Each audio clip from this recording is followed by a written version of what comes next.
काय हो, हा पदार्थ तुम्ही कधी घरी बनवलेला आहे का? मार्केटमध्ये जाऊन हाच पदार्थ तुम्ही एवढ्या महागात घेता, तर त्यापेक्षा घरीच बनवा ना. तर त्यासाठी हा व्हिडिओ स्किप न करता पूर्ण बघा. तर काय करायचं, पॅनमध्ये कांदा, टमाटर, हिरवी मिरची आणि थोडेसे मकाचे दाणे टाकून छान असे परतून घ्यायचे. त्यानंतर त्यामध्ये ब्रेडचे तुकडे सुद्धा टाकायचे.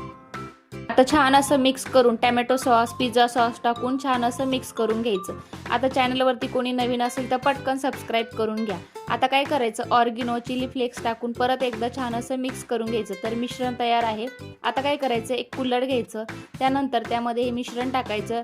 आता ऑर्गेनो, चिली फ्लेक्स टाकून त्यानंतर त्यामध्ये चीज टाकायचं. परत एक आता मिश्रणची लेअर द्यायची. त्यानंतर परत चीज आणि ऑर्गेनो आणि चिली फ्लेक्स टाकायचं. आता हा कुल्हड जो आहे ना, तो गॅसवरती छान असा ठेवायचा.